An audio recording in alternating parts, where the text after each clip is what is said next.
This video is sponsored by EA. Just a few hours ago, Respawn has released an update for Apex Legends Season 7, which does not necessarily affect any of the balance of the game itself, but fixes a lot of issues and problems that the community has been talking about ever since Season 7's launch. So today I just wanted to give you an overview of what exactly has changed, and what you can expect coming back into Apex Legends today. First up, there have been some major changes to the Battle Pass for Season 7. This has been a point of ire for pretty much the entirety of the Apex Legends community, and in my opinion, pretty rightfully so. It's been incredibly difficult to progress through the Battle Pass in Season 7, basically because Respawn was trying to use a brand new system for progression where it's a little bit less focused on purely just getting XP and playing the game more, and more focused on specifically completing all of your daily and weekly challenges in order to get progression. Basically, they've gone from a pure XP progression to this kind of weird intermediary system where you get what's called stars, and different challenge difficulties will give you more or fewer stars as you complete them. Now, there is one repeating challenge where it's just simply get X amount of XP, and then that will be basically converted into stars for you, but it's not the optimal way of doing things. You do really need to be actually targeting and completing your challenges at some point during the season to get that level 100 on your battle pass. So the difficulty of a lot of these challenges was much too difficult in the opinion of a lot of the community, and myself mostly included. So after a lot of complaints and arguments from the community as to why this was just not good for the game, why it was really hurting people's want and enjoyment in completing the battle pass, some stuff has happened. So here's just the basics. Your daily and weekly challenges have become more easy to complete. As an example, there was a post on Twitter made by Chad Grenier, one of the developers in Apex Legends, who has given a little, basically just an Excel spreadsheet look into some of the challenges are looking like before and after the patch, specifically on the dailies side. So for example, in the old version of the Battle Pass, you would need to complete 4 games played as a specific character in order to complete your challenge on a daily basis, and you would get 1 star as a reward. That has been made easier, so you now only need to complete 2 games as that character in order to get your 1 star reward. Another good example would be character damage. So if you have a challenge that says you need to get 1,000 damage while playing Mirage in order to get 1 star, that has been brought down to only 250.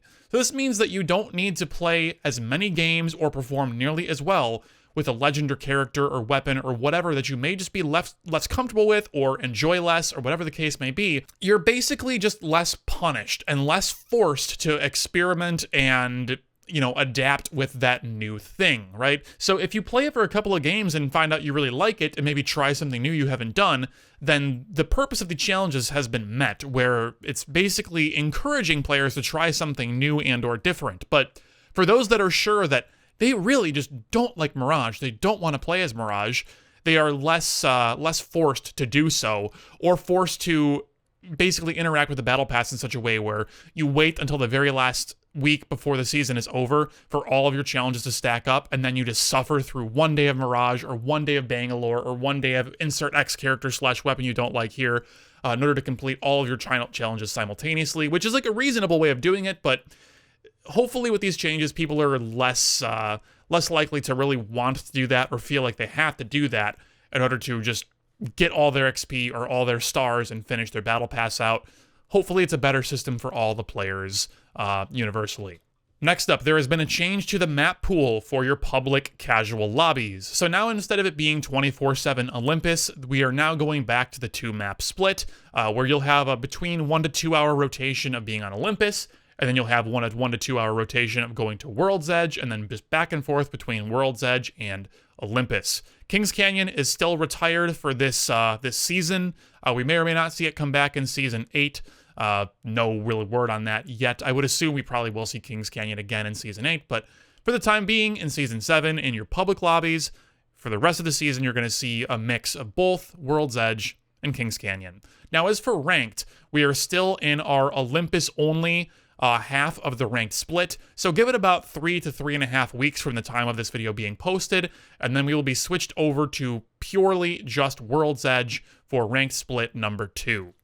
The last really big piece of news, which I am very, very excited about, is that there were some audio improvements that have come out in this patch note. Now, unfortunately, there almost as always seems to be just literally no extrapolation on what improved audio or, minor audio fixes might actually mean. But I've asked a few members of my community to do some testing for me while I have been away from home off at my normal full-time work. And they are all seeming to say that the lack of audio when you are near the waterfall at the center of the map or underneath the waterfall in that little tunnel section between Hammond Labs and the turbine area, that just complete dropout of audio seems to have been fixed. I haven't heard any reports that the audio dropouts in that specific situation are still happening, so hopefully this is a full fix for that, but I want to put an asterisk here in that I have not had time to play myself and verify these claims for myself, so please take it with a grain of salt. Please test for yourself. If you have a different experience, please let me know in the comment section so that way all the viewers of this video can have the most up-to-date and current, take on where this is going. I think it's fixed based upon some people that I trust who have just hot-dropped waterfalls for me to test, but I cannot confirm that 100% for you yet. So definitely make sure to give that a look. I think it's probably fixed, but just make sure. With that, that'll do it for today's update on Apex Legends news. Thank you so much for watching. I hope you've learned something new. If you have any questions, comments, concerns, please leave them down below. I will do my best to answer them as best as I can. And I'll see you again very soon. Take care.